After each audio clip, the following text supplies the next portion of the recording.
Good afternoon. I'm A. Allen, and you are on Streetwise Live for the next 25 minutes on CAN TV 21. We are also streaming live, cantv.org/hotline. You can also join the conversation by calling 312-738-1600. I'm A. Allen in Streetwise. Don't forget our new vendors orientation is Tuesday and Thursday.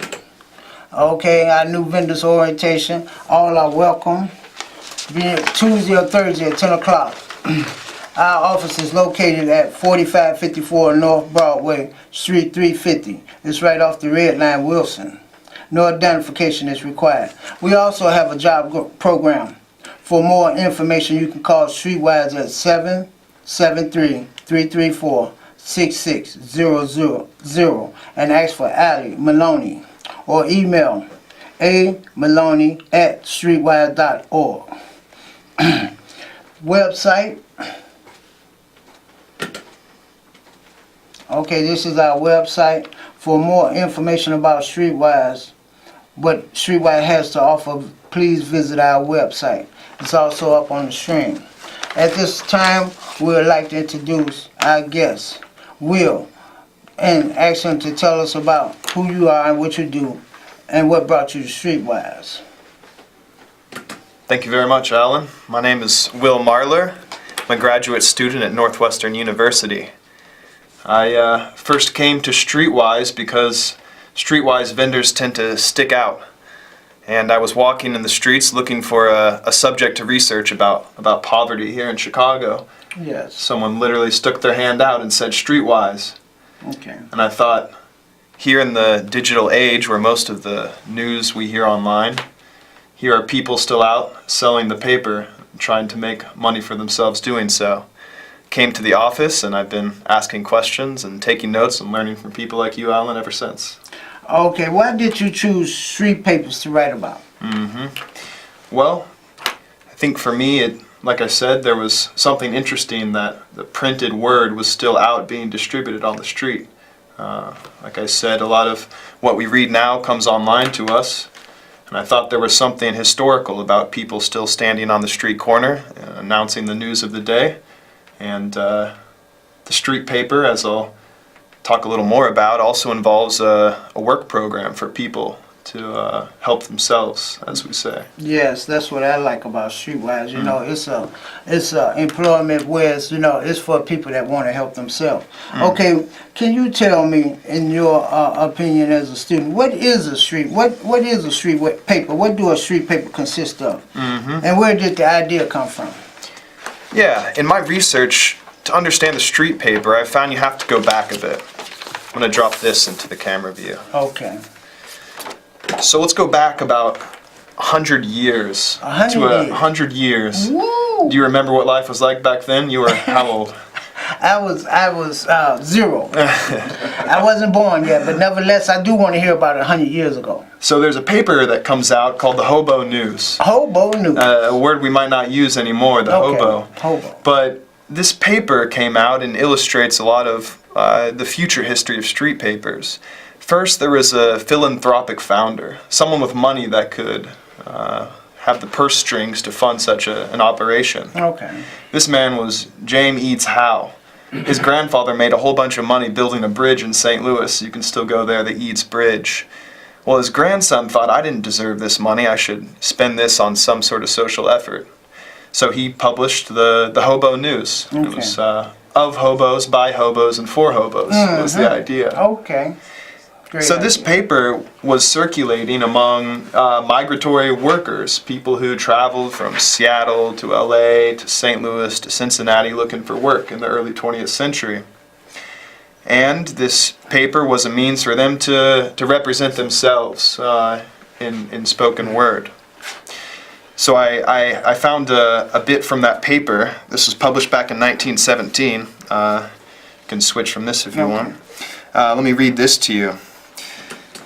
The public will more generously respond to your invitation for help when you offer them something of real merit, like the Hobo News, than for a straight handout.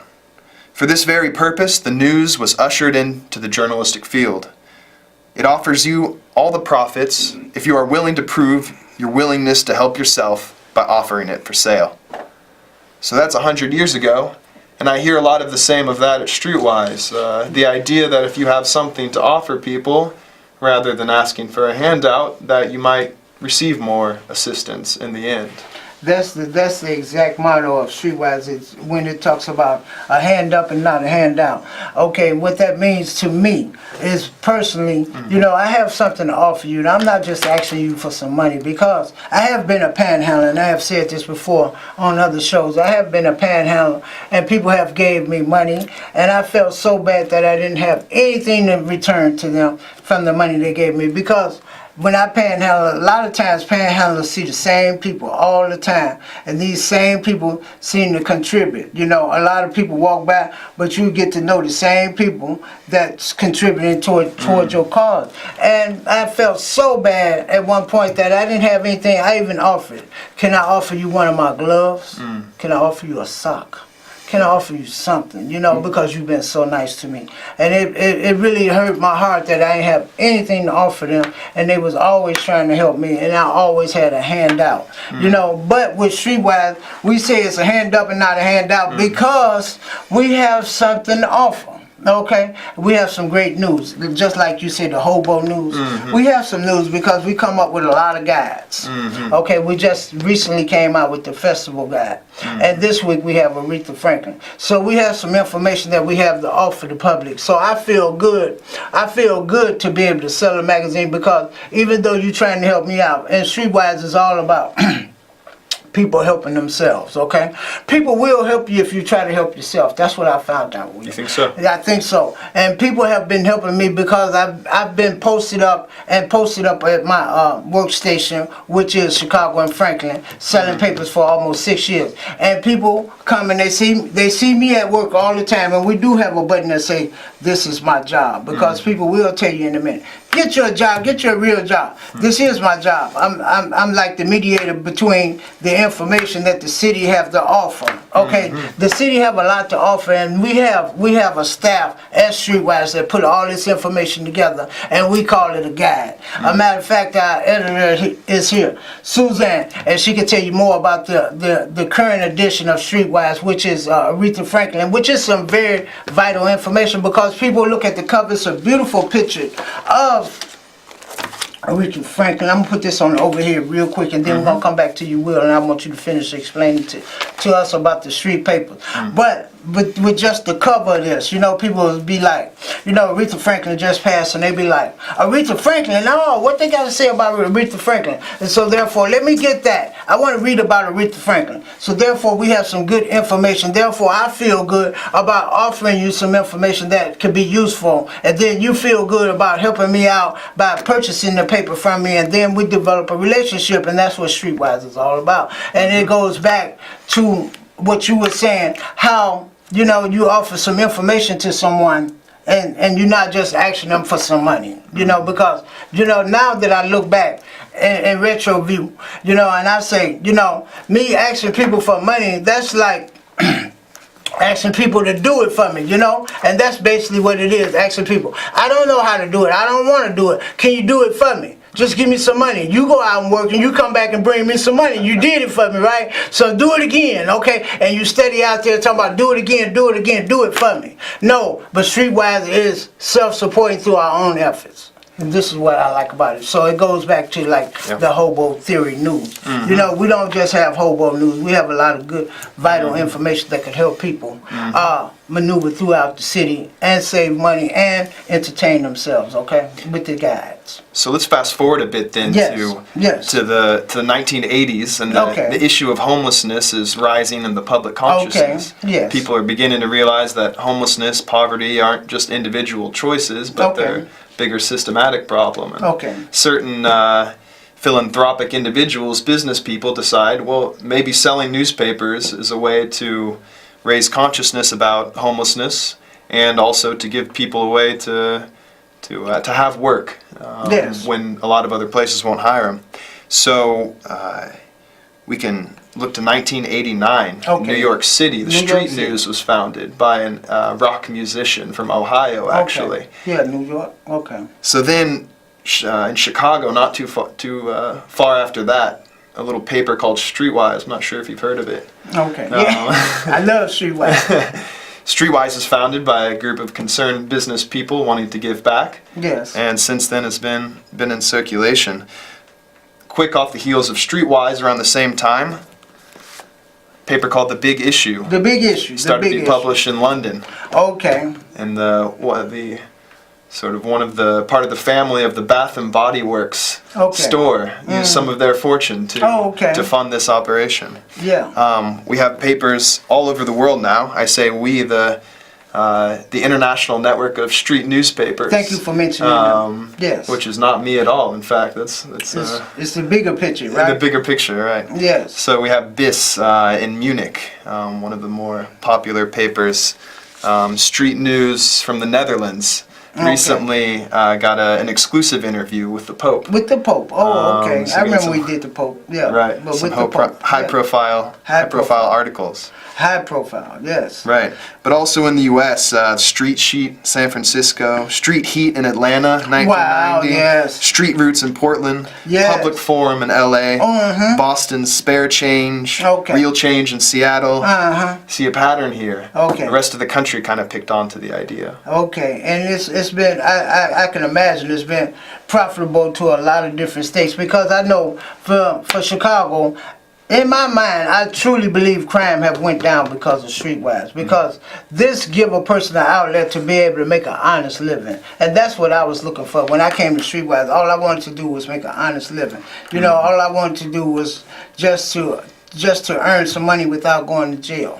You know, and it provided me the opportunity not only to earn some money, but to pick up some skills, some entrepreneur skills, you know. Whereas Streetwise, we actually take our own money, we invest within ourselves, and we buy papers and we go out and sell them, you know, for somewhat of a small profit. But the thing that comes in the most is the tips.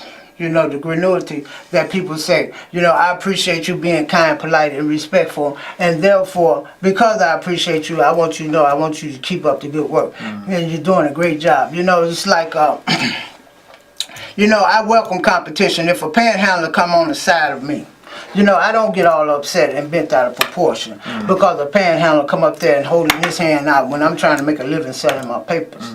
I don't get upset, you know, because there's always going to be some customer that come up and say, well, here's this, and they give me a nice big luxury tip and say, all I want you to do is continue to do what you're doing and don't do what he's doing, which is panhandling. Okay, so now, Will, I'd like to thank you for this, the research you put into this, because I'm pretty sure that it helped our audience, and I know it helped the people at Streetwise, so thank you so much for coming on the show. Thank you for your work, too. Thank you, sir. All right. Our next guest up is Suzanne Haney. This is our editor, and she will talk more about Aretha Franklin, and we also have another special guest, John Kidd.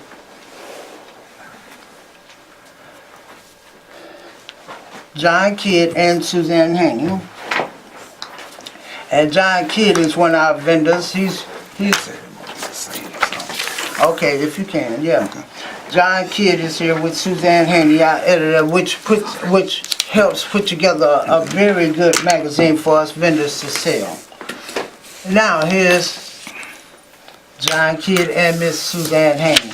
And this is our newest cover, Aretha Franklin. And we did the article today in Current Events. And if a person become a Streetwise vendor, don't worry about the story, because we have a current event class every Tuesday at 11 o'clock in which we cover the magazine. We read the magazine, and then we discuss the magazine. And then reading up on Aretha Franklin, she did a lot. She did an awful lot for the black community, okay? You know, as far as her spiritual singing and her voice, it was like encouragement in time of troubles, you know? So a lot of her songs, I know she got her roots from the gospel music, okay? Her father was a preacher, and she learned how to sing probably in her father's church. But nevertheless, the spiritual aspect of us singing, it has root, it has depth, and it's able to connect with my soul, and that's what I like about Aretha singing. And because John Kidd is here, he sings gospel music, and I'd like to know, Mr. Kidd, what effect did Aretha have on your life coming up? Well, first of all, I'd like to thank you for having me here, Alan. Yeah, you're welcome. And Thanks. it's a privilege to be in here. Aretha Franklin, when I was a kid, inspired me as one of the greatest singers of all time. Okay. And she had a unique voice. Yes. And singing has ran in my family for many different generations. Okay. My dad, he's still living, John Kidd Sr., Okay. and his father was a singer, but I recently just found that out. My dad is 92. Wow. He sings gospel, plays the guitar, and they had 6 children, including myself. Okay. My oldest brother, Philip, he was one of the best singers out the family, and he passed away in the year of 2004 Okay. at Navy Pier. That was his second job. He had a major heart attack there. He was 50 years sorry to old. hear that. Then he worked for the juvenile courtrooms and their courtroom system. Okay. But him and his groups, when I was a little kid, they used to rehearse all the time, and I was just a little kid myself. And we'd be around the house, we'd be singing R&B songs, Motown music, Temptations and this and that. But we could have been a family, Alan, like the Jackson Fives. Okay. But we went on our own separate, different ways. Okay. Okay. And when I was in 6th grade, we used to put on talent shows in the classroom in grammar school. Is that right? We used to have, our teachers used to allow us to Sing. get up and sing in the classroom. So obviously you had a good voice. But more than that, we're going to talk about this more later. But Suzanne wanted to say some things about this article. So Aretha, one of the points in this story says she's the greatest singer that ever lived. Okay. And so I had to think about that because it didn't elaborate enough, but it does go back to her gospel roots. And it said that she taught herself piano and she received vocal guidance from Mahalia Jackson. Nice. So this is huge. She's That's one of the big. first big gospel singers there Oh, yeah. was. But you know me, I talk about opera all the time, and I like to talk about how opera is not just a European thing. It's a thing that involves black people because of gospel. Because what gospel teaches you is the power. It's the voice from down here. It's being able to go up the scale and being able to engage the audience. Okay. So it talks about a lot of things. The story says we think of her in one mode as the force of nature singer who brought the fervor of gospel to popular music in songs like Respect, Think, and Natural Woman. But she brought that power to a lot of genres. It says her most enduring hits are so ingrained in our collective consciousness that we take them for granted. But to hear them is to be blown away all over again. For example, you might not know the tender way she phrases the line, "I didn't know just what was wrong with me," from Natural Woman. And you can hear her gospel roots in everything she sang. For example, when she sings the word Lord, a Natural Woman, she has respect for it. So you basically see that part of her life, that respect for God Yes. in everything that she did. Yes, yeah. And then, when I read her roots, to come to find out her daddy was a preacher and that she grew up singing in the church, and then I can kind of see where she got the depth of her singing, because it is a lot of depth, when you hear her singing. Mr. Kidd, I'm glad you came on the show, because I do want to know more about what brought you to Streetwise. Okay. Now, what brought me to Streetwise, Alan, was I have a similar background like what you had, and it was an ugly background. Yeah. And I think we talked a little I bit. know now, when you have such a background such as what I had, and being incarcerated several times, Okay. society has a negative way to look at you. That's true. They That's close true. doors on you. That's true. And they say So you got an much. X on your back. Yeah. Then certain jobs won't hire you They won't. for employment. They won't. So a lot of doors and windows be shut on you because of that. I know. Then plus, the older you get, that's another red flag for being out here being employed. So I knew a guy named Arnold. He was a street vendor. We both was homeless at one point some years ago, and he started selling Streetwise. and I saw what it done for his life. He used to sell Streetwise on Diversity and Broadway in front of Walgreens. I know that what I don't know you talking about. Yeah. Okay. Matter of fact, I ran into him earlier today. He's Okay. back to selling Streetwise, he told me. So I saw how he prospered. Okay. I saw how he prospered. But before I met Arnold, when I knew about Streetwise, I didn't think I could ever see myself doing something like that. Okay. But I see it now, and I feel just like Alan feel. I used to feel bad when I was a terrific panhandler myself, and I was always on the receiving side and never was able to return nothing back to the people. The same people used to give me all the time, you know.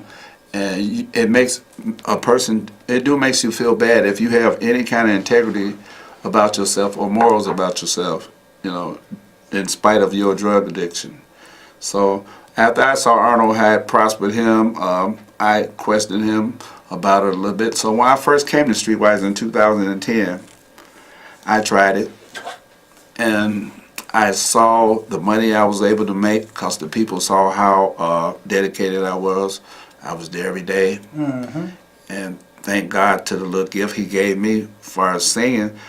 I added some of that to my routine, you know, instead of just saying Streetwise papers. I gave them a little entertainment, so that kind of pumped up my money a little bit for me. Okay. So what do you sing? I sing gospel, I mean, when you're on the street. different gospel tunes, and see, like around Christmas time, a lot of people used to sometimes they'll come past me and say, "Why aren't you singing jingle bells?" You know, like that. But I tell them I'm a gospel singer. See, gospel singer is not just about a jingle bell or Santa Claus. It's about the gospel of Christ. Okay. That's the true gospel. So that's what I sing. Now you sang at the Art Institute. What Yes, I group did. what event was that, and what group, Well, what were you, it's what a- was it's- your group? It's a young lady. It's a young lady named Lisa, where I work at, right there in front of Starbucks on Belden and Orchard and Lincoln, right there.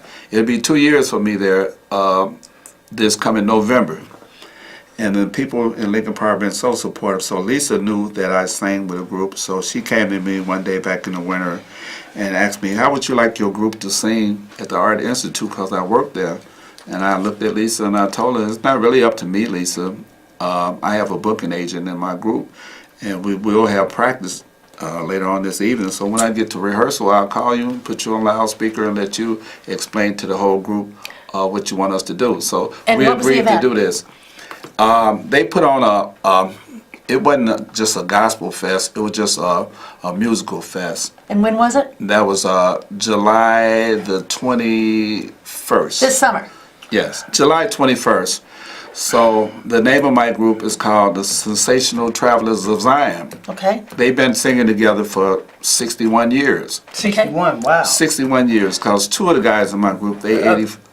John, I don't mean to cut you off. But listen, speaking of singing, do you have an event that's coming up with your singing group? I want you to put a shout out for them. If not, I want to hear Well, a sample of your voice, because I know you Sunday- can sing. I never heard you sing. Sunday, we got two places to sing it. We singing on 55th and Ashland Sunday.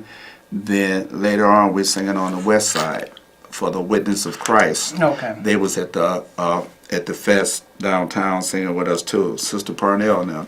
And she Okay. had our group on TV a couple times. So Okay. we'll be doing those two things this coming Sunday. This coming Sunday. This coming Is Sunday. there a birthday involved? No, it's not a birthday.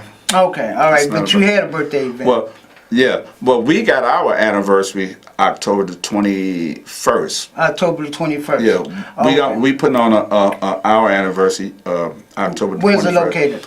It's gonna be on the west side. I can give you more details and the information a little later. Okay, well, can people call Streetwise? Will you leave the information with Streetwise? Yes, I'll leave it with Amanda and somebody up there, Okay, Streetwise, and they can Streetwise. come. We'd like to post it up, okay, and let people know where they can Cause- come hear you sing. I was hoping we'd get a solo note out of you, but Yes, you can. you know we're running out of time. But if you can, Well, squeeze one in. 2 minutes.